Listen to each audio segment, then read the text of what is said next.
Hi, welcome to another edition of Resonate with Edgehill and Davis. I'm Owen Edgehill. And I'm David Davis. You alright? Yes, sir. Good. Yes, sir. Good. Get off. Every now and again we do this. Get off. Come on, I haven't got time for this nonsense. Come on. You alright? You good? Yeah. All's fine, man. All's fine. It's just like, it's another day. The day. You wake up in the morning and you go, do you know what? It's another day. What are you going to achieve today? What are you going to do today? Mm-hmm. What are you going to do for yourself? And what are you going to actually do for other people as well? Right. Can you make someone smile today? If you're doing the work on yourself. If you're doing your work on yourself, yeah. Hi to everyone out there. Hope all's well with you. Good to see you again. Right, Dee, I want to get your views and everybody else's views on something that is prevalent in this society amongst people. Mm-hmm. And it has been with myself back in the day. And it's the pain and shame of being a people pleaser. Okay. Now, when I say shame, I'm not saying as in like it's bad and it's shameful, but it's shameful on an individual themselves to think that they have to please people in order to get those people to like them, or whatever reason it is. Mm-hmm. And back in the day, before I got this knowledge and this awareness, I was always constantly people pleasing. And it was only once it got to a point where I could find myself pleasing people, but feeling frustrated because I wasn't getting anything back from those people that I was pleasing. I'll give you an example. If I make you one of these hot waters or herbal teas, what we have. Yeah. And my mindset is, I want to please D. I want to please you, right? So I make it, I bring it back, and you don't say thank you. I actually don't think I did. Well, but I know you didn't. That's another story. Thank you. Right, cool. But you don't say thank you. Yeah. Then because I want to please you and you've not said thank you, I'm going to feel bad. So I'm going to feel bad twice. I'm feeling bad because I know subconsciously that I should not be a people pleaser. Mm-hmm. And I'm also feeling bad because you've not said thank you. Did you feel bad then? No, because I never thought about it. I thought you did say thank you. I don't think I did. Actually, you made them. Yeah, I did, didn't I? I didn't say thank you to you. Well, I didn't really want to please you, to be fair. All right, fair I enough please myself by making my... Fair enough then. But yeah, on a serious note, D, right? If I don't get a thank you from you, yeah, then I'm going to feel sad because I've not got a thank you because I thought I was doing something for you. But also, subconsciously, I'm going to feel, use the word shame, I'm going to feel ashamed of myself because I'm thinking, why am I doing that in the first place? Why do I need to do that in the first place? But I'm always doing it. People always do it. To the point where it's like, it becomes debilitating to feel that everything that you do, you're doing it to please someone. But more often than not, you're not getting that affirmation back from that person that's making you feel good. Mm-hmm. So if anything, you're feeling worse. Okay, yeah. That makes sense? Yeah. So I just want to get you taking it and everybody else is taking it. For those who are people pleasers, and be honest with it, as I was back in the day, in terms of how it makes you feel and why do you do it in the first place? What makes a person people please in the first place? And I believe it's because that person hasn't got any real self-worth within themselves. So therefore, they're looking externally to get something externally to make them feel good internally. Mm-hmm. Does that make sense? Yeah. So, just wanted to get your views on it in terms of your experiences or experiences of people that you know or people that you might not know, Dee, but you have a sense that they're just doing this to please me. I can sense it. What's your take on it? Nobody does anything to please me. Here's my take. My take Can I take that back? So, as a child, you're being praised by your parents for doing the simplest of things. Right. So you're constantly looking to please them because you're getting so much praise back from them. Right. So that kind of thing must start from that early age. Right. And we've mentioned this before. The brain's wired because it then becomes a habit. Right. And sometimes you think that you're doing your child good by constantly saying, absolutely brilliant, Johnny. Johnny, that's fantastic. Look at the way you've tied those laces. He's great. First time, second time, third time, he's probably tied his laces.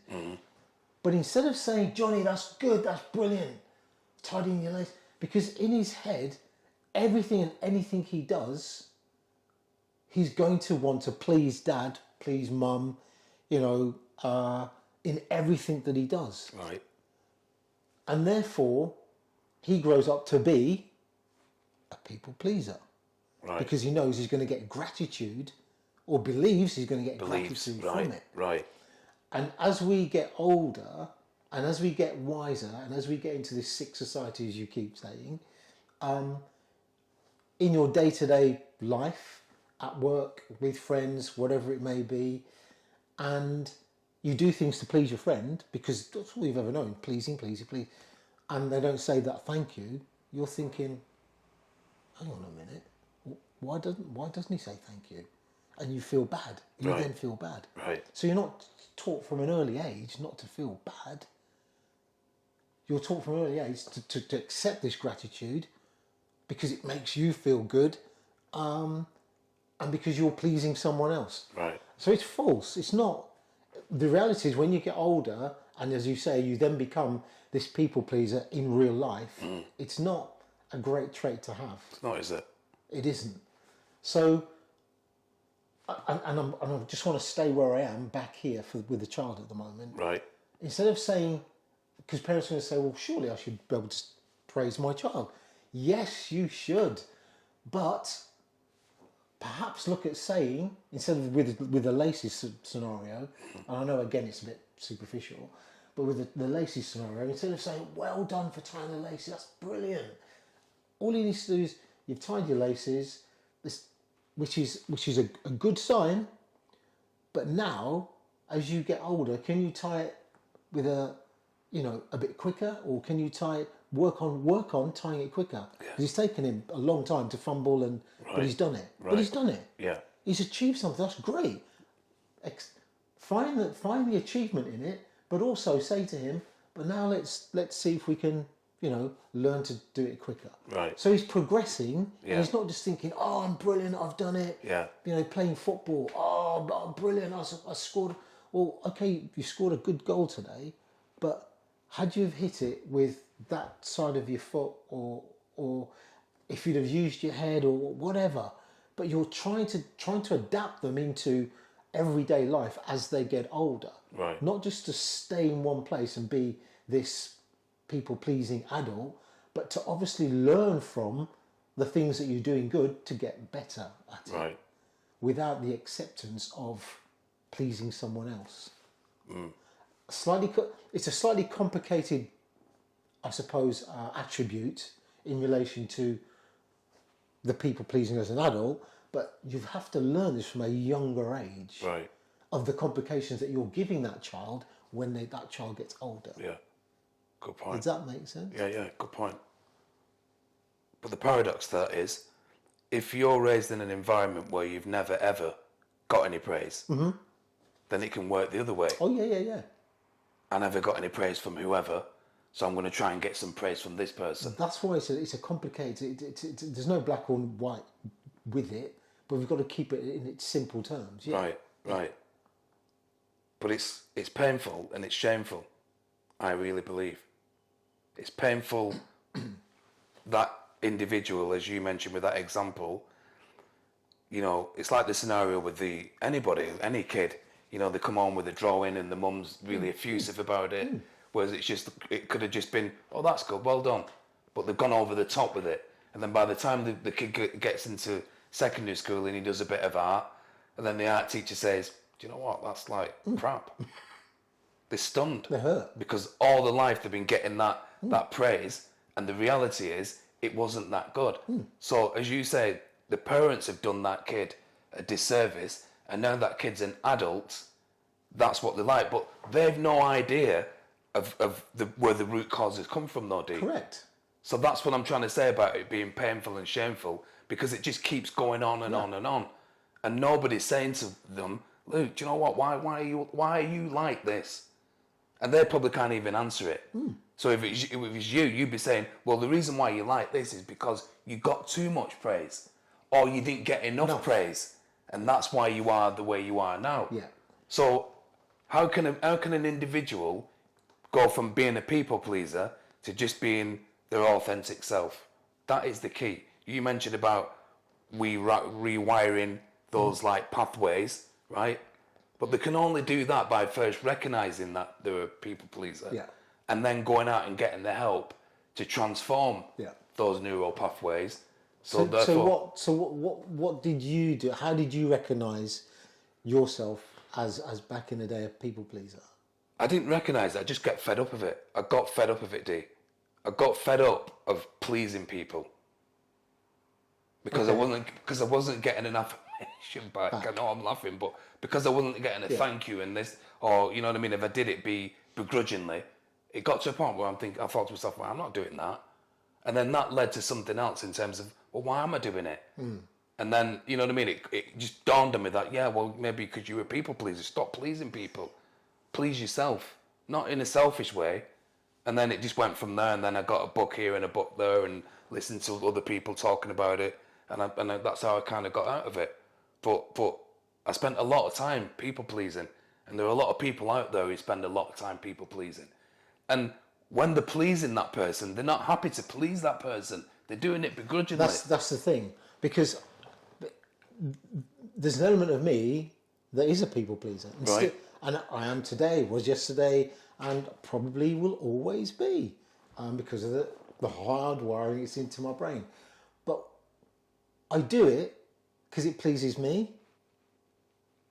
Right. Yeah, I know what you mean. So you're not doing it for the right reasons then, are you?